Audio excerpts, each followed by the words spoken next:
agency manager for Leadway Assurance. You're welcome.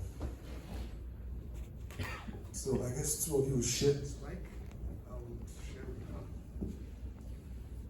her. Okay, all right. So I think we should start by, first of all, maybe just briefly, let's talk about ourselves and what we do, and let's talk about ourselves, what we do, and how the audience can access what you do, after this session. Let's start with you. Hello everyone. Hello. Afternoon. My name is Maria Najari. So I'm a chartered accountant and I'm also a financial consultant. So what I do every day is I prepare financial statements for clients. Then I also give financial advice. After preparing the financial statements, of course, I advise them. And why do people need this advice? Because they want to grow, they want to expand. And when people want to grow and expand, they are always going to be seeking funding. So we have to tell them, this is where you are at, this is where you want to go to, this is what you need to do. So especially with funding, the way, there's this slang my friend used. My friend said, you have to prepare the house before you invite people to come. So before you invite a funder, you have to prepare your house. That is, you have to prepare your books, and not just your financial part of your business, but every other area of your business. I'm sure you must have been hearing structure all over the place. So systemizing your company, every department of your company is very important. Legal, marketing, accounting. So there's no emphasis on accounting, but it's very important because when you're talking to investors talk in terms of numbers. So they want to hear, how much am I giving you? How much are you giving me back? Are you going to be very prudent with my money? Is your idea even viable? Is it profitable? Is there going to be cash? What are the risks involved? Is there a market for your product? So those are the things investors are looking at. So we give financial advice. We also do financial models, because a financial model is what will show how viable a business idea is. Then I also do a lot of training. So those are the things that I do. Thank you. Very loaded. Mr. Miwa is one of the pioneers of serialized animated content in Nigeria. He was able to be the one to break the ice for animated serials with his animation, Untitled. So, sir, do you want to tell us about yourself and how, what you've been up to, and it is about yourself and your foray in the industry, if you don't mind. Is the mic with you? Thank you. Good afternoon, everybody. My name is Muyiwa Kayode. My day job is as CEO of USP Brand Management, which I don't know whether it's a side hustle now or it's my regular job.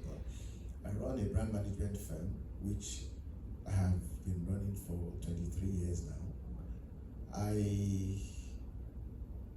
I have interest in different aspects of creatives, and I'm a musician, I'm an artist, I'm a writer, and there's one more.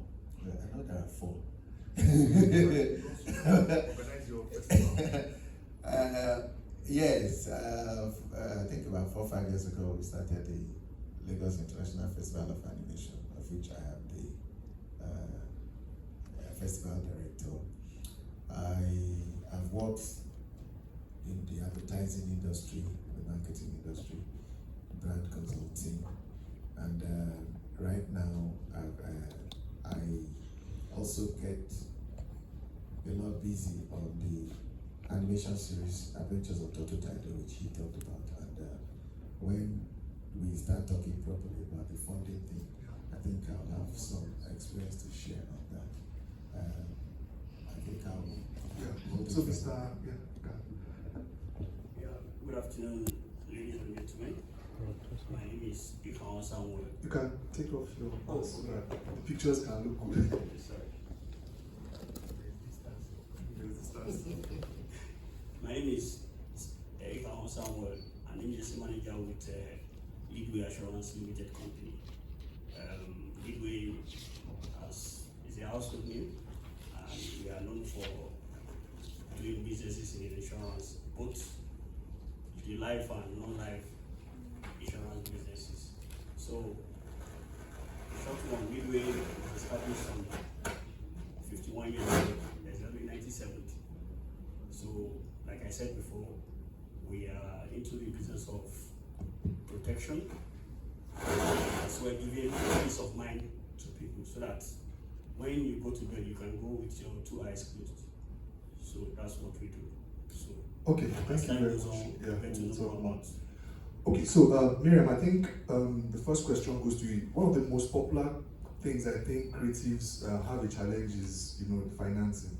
So you mentioned something in your opening statement. You said putting your house in order.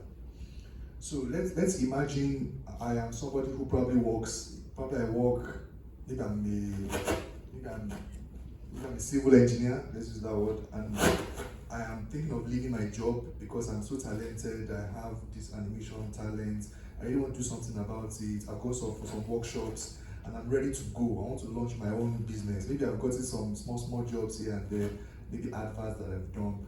But I really want to go fully, and my goal is to also raise funding, like we've heard the executive talk about funds.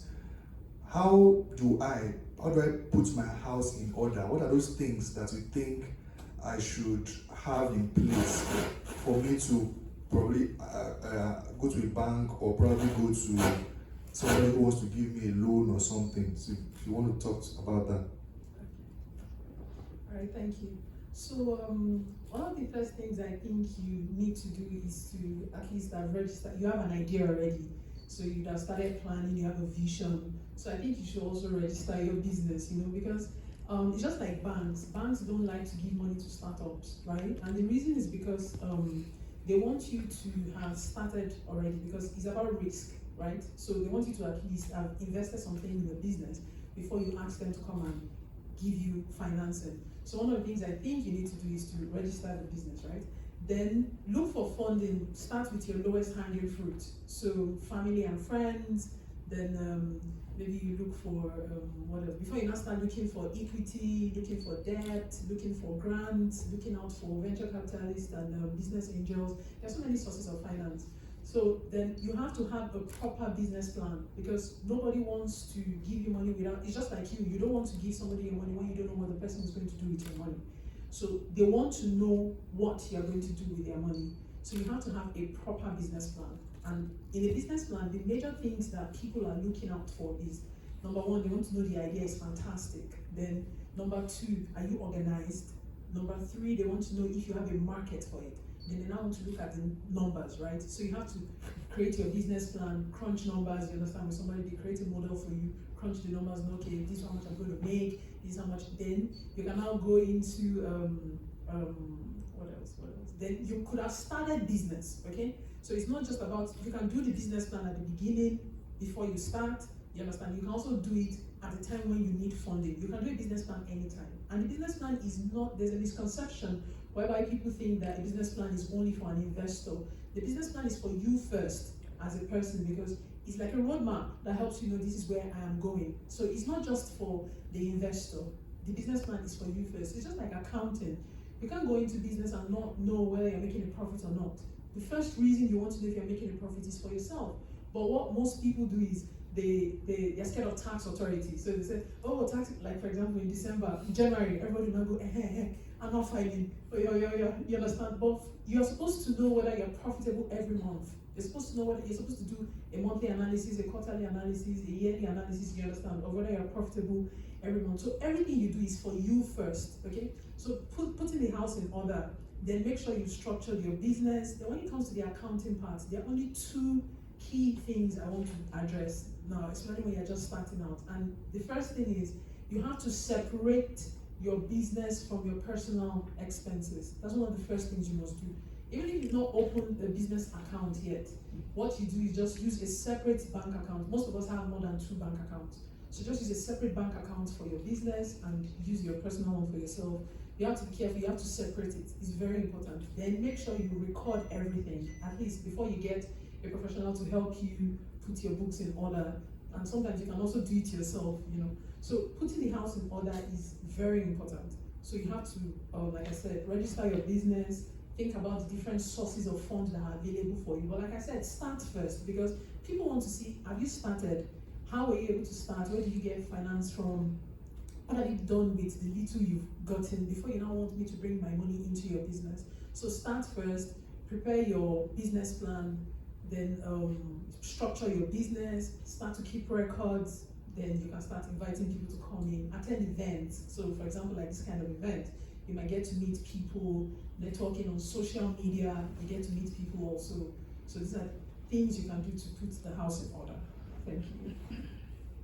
Okay, thank you very much for that summary. So sir, I think you have been able to put your house in order. I know you were able to raise, almost 40 million, if not more, for for the total title project. Or is that just for the news media? Please take us through from getting the idea. How did you manage to get that idea for total title, and how did you put your house in order to be able to secure funds as high as that, for that project? Thank you. At the initial stage, I don't think 40 million is an accurate figure. But talking about how the idea came about, my children grew up watching foreign cartoons. And to be honest, I didn't like some of those foreign cartoons. I liked some, I didn't like some.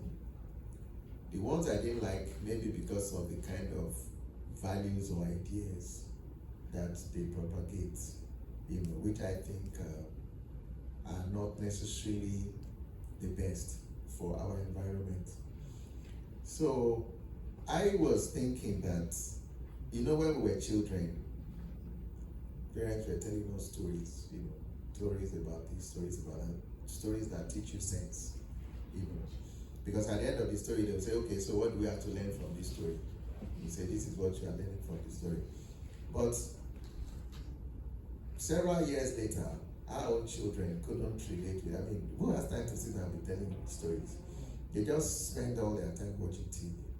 And they are so disconnected from most of our values because we have not transited those stories and content to digital platforms that will engage them, okay? And that is why I said, okay, fine. We just need to create our own cartoon animation and tell our own stories. That way, we can engage our children. Sorry, just to cut, did you have money at the back of your mind when you were having this idea? Did you have okay, this is where I'm going to get money, or you just had faith that you just want to create this thing, and which one came first for you? It's I didn't have money and I didn't think about the money. I just came up with the idea first. And then I started putting it together, doing some research, my work in journalism and advertising, I'm more involved in production. I produce documentaries, TV commercials. Some of the first TV commercial that was animation in this country, I produced some of them, with some of the pioneers in the industry. Some of them are no longer, one of the leading lights there is late now, Yole Akina. So, okay, now, the idea first, and then the money part of it was and still is the most difficult part. In theory, it looks straightforward, okay? Like Marianne was saying, do your business plan, put your house in order, and all of this. I've done God knows how many business plans in not only for animation, but because of the other businesses I do, okay? So I've done a lot of business plans, and I can tell you that as far as the financial institutions in this country, as far as they are concerned, it's difficult. Not that it's impossible, but it's difficult. We went to, I spoke with virtually 70% of the banks in this country, apart from private investors, okay? Because in my regular business, I was dealing with banks. The account officers would come. Those ones that I was doing business with, they would come. Those ones I'm not doing business, they would come and say, come and open an account with us and all of that. So I had a lot of interest. I also had banks as clients, as an advertising agency. I've worked on so many banks as I mean, at the banks were my clients. So I have a lot of understanding of how they operate. Okay. Now, I spoke with more than 70% of the banks in this country. You know, after consolidation, we now had about 25 banks. Okay? And it was the same story. Okay? I spoke with a lot of private investors also. And my conclusion is that they don't see where the money is coming from. That's the biggest challenge we have in the creative industry. Okay? They don't see where the money is coming. Or let me put it this way. They don't understand where the money is coming from. Can I cut you? Yeah. Okay, so. It's supposed to be a conversation. Okay. All right, so with the bankers, right? So bankers naturally like, they don't like a lot of risk. So they don't like to invest in what they don't understand. So that thing you said, that they don't know where the money is coming from, they don't understand. That's why they won't give you money. So for example now, I saw this stuff, Union Bank loan for creatives. So it's just come up. And it's because so for example, he was telling me about his product that they have at Leadway. It just came up because that's what's happening now. So I remember when our VP was when he was campaigning, he met with the Nollywood people, and so I already knew he was going to try to help them do this, do that. So they were talking about this loan that was coming up, you understand? So one thing I just wanted to add, like I like what you said, is easy in theory. That's the truth. The way I was saying it is easy, but he's the one that's in the shoe, so he's telling you. The thing is, what I've noticed about business is there are some products that have a right timing to enter the market. It's just like Uber. If we had talked about Uber 10 years ago, people that in Nigeria, the people would be like, no. But look at Uber today. Do you get? So as at then, they didn't understand it, so they won't want to fund it. But as at now, it will be easier for them to fund. So I'm not making a case for them. I'm just trying to explain what I think, you know. Okay, thanks for shedding light on that. Now, we don't even want to focus too much on the banks. There are opportunities for funding now. The breakthrough he was talking about that I had with Untitled was a grant from the federal government when they introduced the project Act Nollywood, you know, and that was between 2014, 2015. The process took about a year, but we got the money. Then about $42,000. Sorry, did you wait any time? No, absolutely not. In fact, because it was a Nollywood thing, I was even an outsider. Because I wasn't really, yes, I have friends in Nollywood. I used to do some acting. That's the last one I wanted to remember. I used to do some acting, you know. So I had friends in Nollywood. Many of them are my friends. And they told me about it. Okay? So I applied. I wasn't a Nollywood producer or anything. I was an outsider. I didn't need to. And that again is a misconception that a lot of us have, that unless you know somebody, no, it's not true. When they were approving the grants, it was based purely on your proposal. They had their consultants. I made my presentation, and they liked it and approved it to receive. And the $42,000 equivalent I got there was above average. And I wasn't even one of those Nollywood people that have already made movies. It was just based on the proposal, you know. So, and getting the money, nobody asked me for one call from that money, no. So I actually need to dispel that misconception.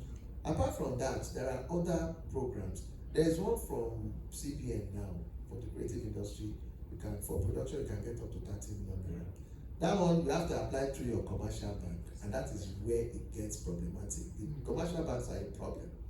This one that you didn't need to go through the commercial bank, it was CBN directly disbursing the money. There was no problem. But this one now that you have to go through your commercial bank, I put in an application more than a year later. but they're just pushing me up and down. It's a low interest facility, and the commercial banks, because they are not really profiteering from it, they are not interested. So their attitude to it is, I don't know of anybody that has gotten that money, but the CBN announced it. It is there. Go through your commercial bank, And I've asked 2-3 of the banks I have relationship with. None of them has been able to help me, despite what I've done, despite all the business plan and everything. And for Total Title, it's not a new thing. Yeah. So I understand the risk. They don't want to fund something that is new. Total Title is not. Total Title has been since 2015. It's been on DSTV. It's on Amazon Prime. It's streaming all over the world. So that is even very difficult for me to comprehend. And sorry, let me just to give you one short story. One of the things I always, to the practice. I'm sorry. No, One of the things I used to illustrate with the banks, when I was trying to seek funding for Total Title, I also had interest in a company that is into furniture and doors and kitchens and stuff. So I always put the two before my bankers. I said, okay, look, I'm importing doors from Europe, and I'm also producing animation. Which one will you fund? All of them wanted to fund the doors. So when they had given me the answers, I'll say, okay, you know what? If I produce a door and I sell it to Mr. Ayodele, for me to sell another door, I have to produce another door, right? But if I produce content, if I produce animation, I can sell it and sell it and sell it and sell it and sell it again. Because most of the animation series that we are watching now were produced 10, 20, some of them even 30 years ago. And we are still watching them, and we are still paying the STV subscription to watch them. Why is that so difficult to understand? Fantastic. I'll come back to you, but let me just go to Mr. Samuel. So you have a new package. I believe you looked into the industry and you found a way of solving some of the challenges that creators are facing in terms of putting together money and gathering something for themselves. Do you want to talk about that package and let us into how we can benefit from it? Okay. Just to say that even though our primary function as an insurance company in the country is not to give out funds to organizations or intending on organizations. However, there are ways we can come into the space, because obviously the banking sector, we operate in the same sector with them as financial institution. So even though primarily we are not supposed to be giving out no, but there are ways in which we can come into the space to as a contributor our own quota to the space. So in a way, we kind of, because of the content in place for this kind of unique gathering, we are kind of looking into ways whereby we can, carry out some insurance, create some insurance products to protect the content, the creative content of yes, exactly, the creative content of what this kind of thing is putting out there. So we would want to come in that aspect to kind of bring about the protection for the content creators in this space. Sorry to cut. So when you say we want to come in, yeah, is it that there is nothing yet on ground? Of course, it's a unique or how would I put it? It's a unique thing that is just happening around this space. I'm just getting to know more about this, but I can assure you that since it's an evolving thing, so as things are evolving, of course, we would create things around it to ensure that we are well in sync with what is going on within our space. So that's why I said we would create a product that would But before I leave you, okay, so what I'm trying to understand what you are saying. So what you are saying now, for example, if I have content, I can pay an insurance fee to insure the content. Is that what you are saying? More like yes. So you are making money now.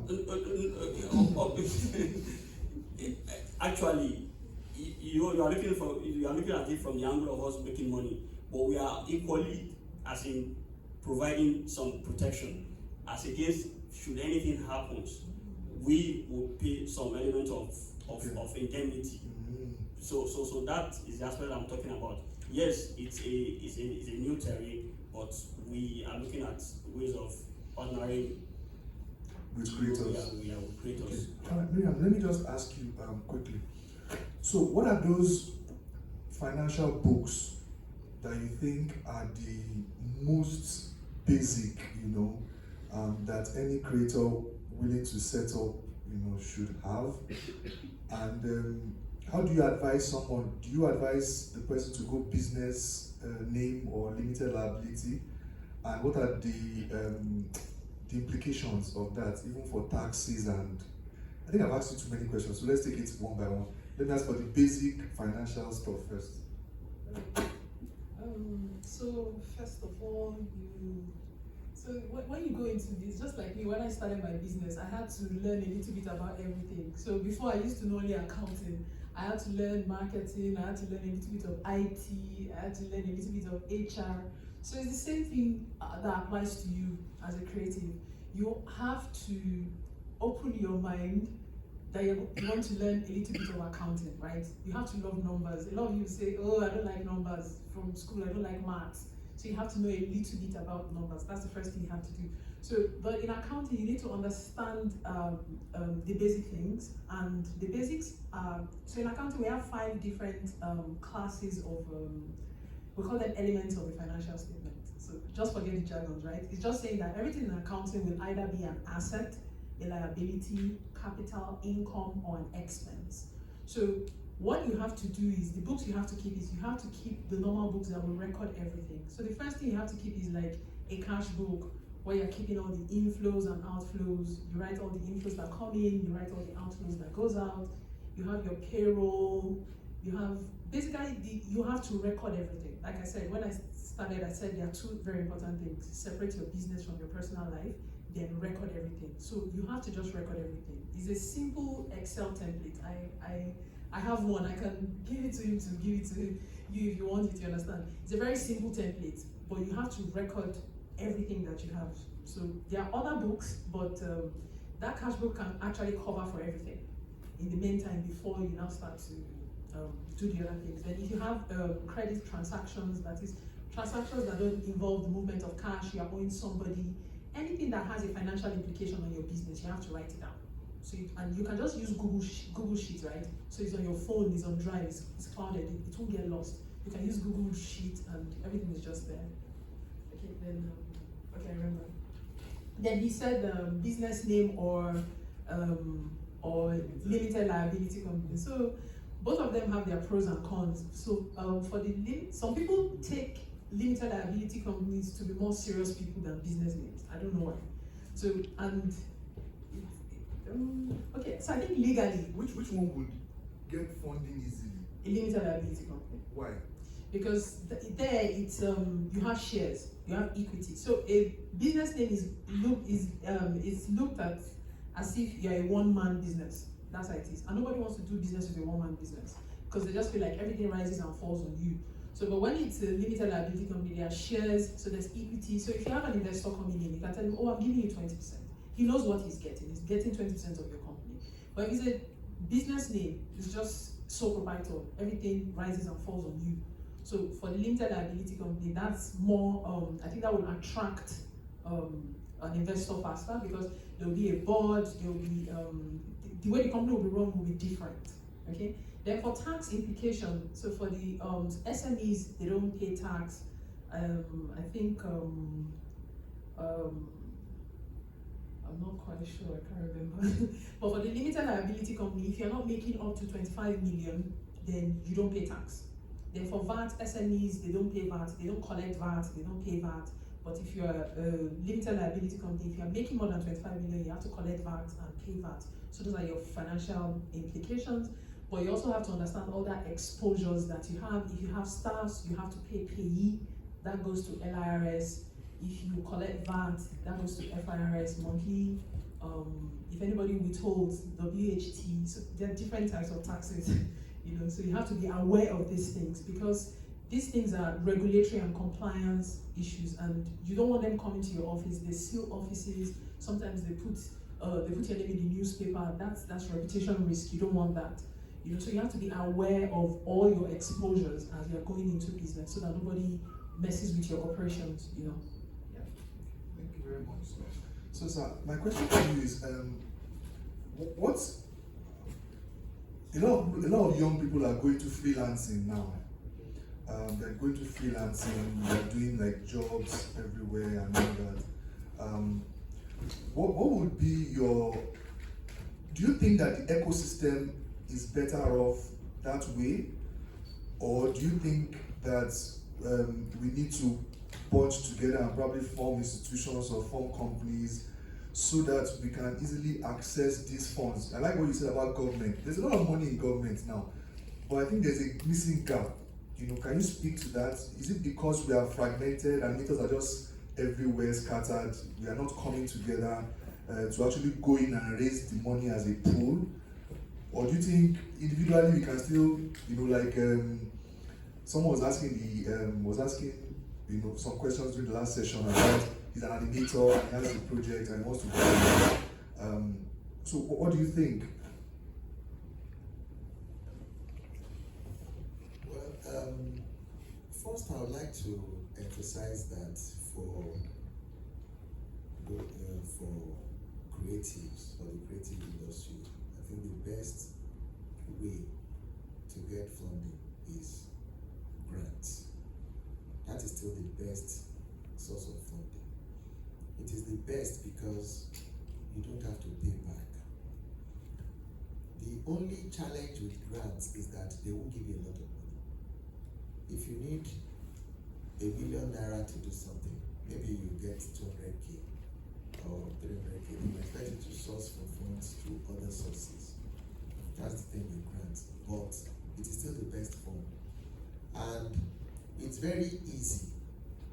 It's very easy because the things they ask you to bring are not as difficult as if you are taking a loan from the bank. The only thing there is, for every organization that is giving grants, they have their rules, they have their criteria, so to speak. Most of these organizations are promoting something, either some kind of cultural values, gender equality, cultural diversity. They have different things they are promoting. And when they give their criteria to qualify for those grants, you will see whether you have a project or a concept or an idea that can qualify to receive those grants. I think the latest one now is Africa No Filter. They are giving, on the average, $25,000 for production. And they've not started giving the money, but they were taking applications, and they recently even got more money from, I don't know whether it's Microsoft or one of these people. They recently got some additional money, about $1 million, to do what they're doing.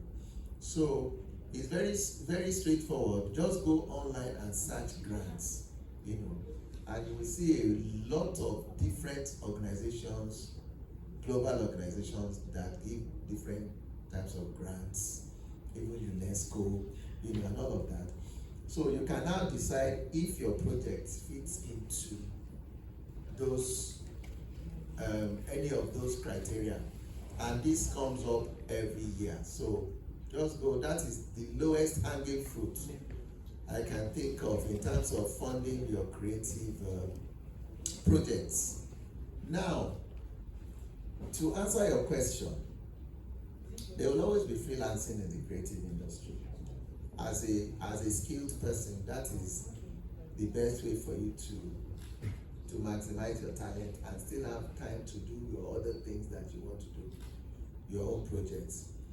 But if you want to access funding from government agencies in Nigeria, it is very, very important that you get organized.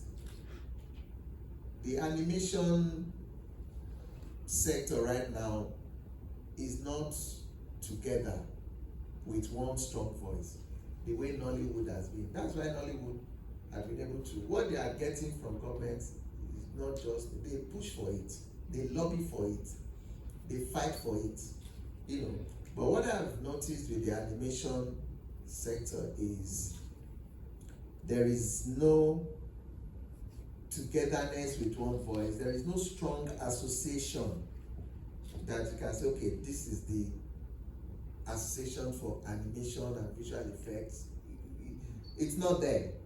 And that is important, because if that is there, I mean, look at this CPN intervention fund now that the commercial banks are frustrating those who are applying for it. If there is a strong association, you can speak with one voice. You can do a letter to the minister. As an association, they will take you seriously. You know. But when there is no such strong association beyond, you know, just a group, it's difficult. And then I've also said that collaboration, you know, and Casey mentioned it at the previous session. Collaboration, 2-3 companies, if you don't have what it takes in terms of requirements to access this fund, you can partner with another company, or 3 companies can come together and, okay, let's do this project together. You apply together, and as long as those documentation is in place, it becomes a lot easier. Thank you very much. So we have just 10 minutes left, or 9 minutes. So I'd like to, I'll come to you for your final question, but I want to know if there are any questions in the audience. Any questions so far? Okay. So my question to you, I know you have something where people can actually save on a monthly basis. Yeah. Then at the end of the year, they can gather the money. Do you want to talk a bit about that? Because some of us, you know, sometimes we make 1 million for a job, maybe our profit is 200,000, but we don't spend it. We don't know that we can actually put it into a bank and, you know, turn it over. So can you just tell us a bit about that? Okay, that's very fine. Like in my intro, I said we are a composite insurance company, meaning that we do both life and non-life insurance. So speaking to that aspect that you just raised, that has to do with our life aspect of business. So vis-a-vis our investment. So we have different investment products which anybody can, especially people of this space, can key into, that can help them have disciplined savings, because it's always said that you don't eat with your 2 hands.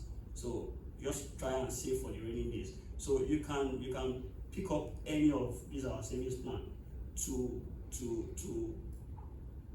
for you to have as in a futuristic financial commitment that you want to achieve in the nearest future. You can pick up any of this plan to help you meet that financial aspirations. So, and our product ranges from, is durational. It ranges from 3 years. It could help you for a limited period of a year. A year product, we have as low as a year product.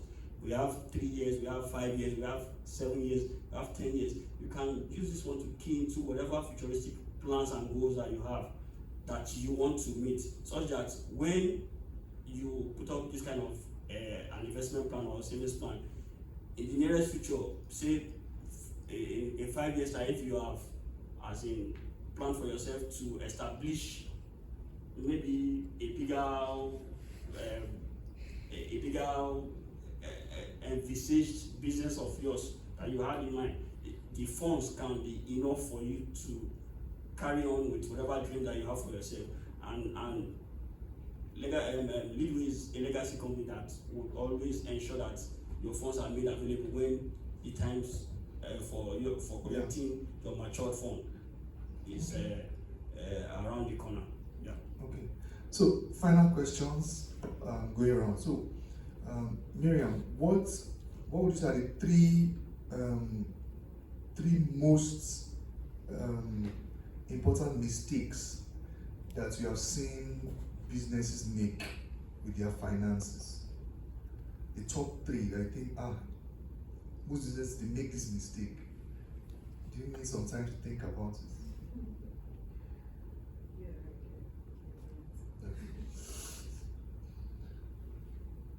All right, so let's so what would be your final word, if you have any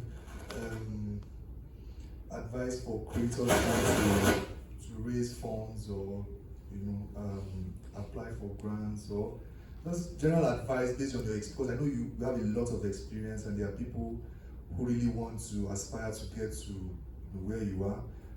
People like me, for example. So, what advice would you give us? At least to make because it's not easy to have your show on DSTV and Amazon and all these shows. But what advice? I'm sure you must have really handled your finances very well. You must have at least gotten it locked down to an extent to be able to do the kind of things that you do. So, what final advice do you have for creators in their finances? Maybe you've seen some of them make mistakes as well, and you just feel, no, don't do it like that.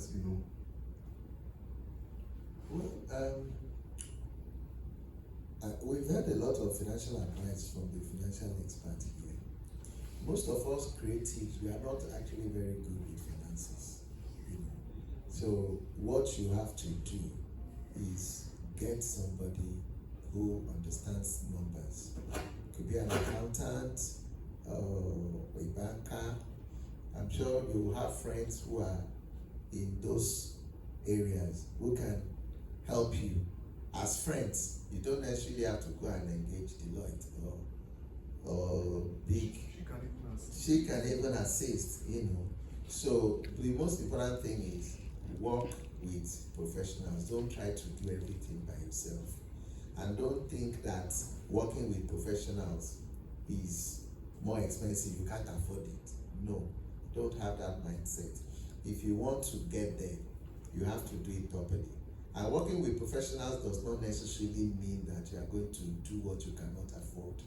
If you have a friend who is an accountant, talk to them, please help me. Can you do some friends can do some of these things for you, even if it is not completely free, in a very flexible way that you can afford. And okay, I'll pay you later. Okay, take this amount now, I'll pay you later. And you can have a document that actually shows that you are a very serious person. That is very, very, very important. Final question to you, sir. At what point do you think a creative person, maybe a freelancer, should start looking more into insurance, insuring their property? Because I know during the NSAS protest, we have some people that police will stop them on the road and collect their laptop or break the laptop. Do you think there's a package, do you think that, what's the level that somebody can enter into? Is it, with that my one laptop, can I still insure it? And will you really give me my money back if it's stolen? Or what are the processes for me to actually get my money back and buy a new laptop before I lose all my clients? Okay. That's a very fine question. Yes, we have products or policies that could answer to all that. So for your laptop, we all know that all these items are mobile items. You take them around, and it's riskier if you compare them with stationed or stationary items. So we have an insurance product that answers to mobile items, and it's called all risk insurance. So you would buy an all risk insurance on all those mobile items. It could be laptops, it could be projectors that you take around. Percentage? Yeah, the percentage differs anyway. But for laptops, we give as low as 5% of the value of the laptop. So should anything happen to that laptop, maybe theft, maybe damage or whatever, the laptop is well covered. Meaning that we would indemnify you to the tune of the laptop. So, and that's why there's a word we use in insurance, we call it utmost good faith. Meaning that you must give us the truth about whatever thing that information that you are giving to us.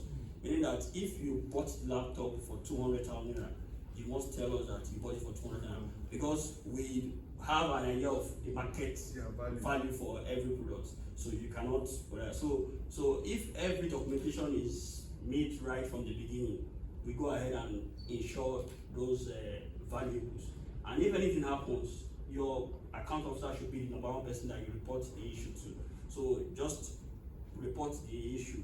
If there's anything for you to walk up to the police station to make give some police report, you would request that. So if everything is done within the space of 72 hours, your claim should be paid, because insurance is to take you back to the position you were before the loss. So it's not to make you richer. It's just to ensure that you were, as in, taken back to the position you were before the loss. Thank you. Okay, thank you. So Miriam, do you have your 3 points? Yeah, all right. Yeah, so one of the mistakes is not keeping records. Then the second one is lack of financial planning. So you don't plan, because the same way you plan for a lot of people, there's a lot of personal finance, personal financial management all over the place, you understand? But there's also business finance, and they are two different things. So the same way you know about your personal finance, you have to know about your business finance, and you have to plan it properly. There's earning, spending, saving, investing, all those things. You have to plan, know where money is coming in from, save, and all of these things. And the last one that is also very important is whenever you are expecting an investor to come into your business, right? You have to be very careful on the terms. Do you understand? Because last year there were two companies that they lost controlling power over their companies because of the venture capitalists that came into their businesses. So you have to be very careful when an investor is coming in. If not, you might lose control of your company. So you have to be clear, make sure the legal documentations, be sure you understand the implication of inviting those people into your business so that you don't get shocked. Thank you very much, Miriam. Thank you very much, Mr. Gavin, Mr. Samuel. I know we see that the writing workshop has started in the other halls, while the VFX session will start, I think, in this hall. I'm mixing the halls up in this hall, the VIP hall, shortly after this meeting. Thank you very much. Thank you, everybody, for listening to us. Can we take a picture?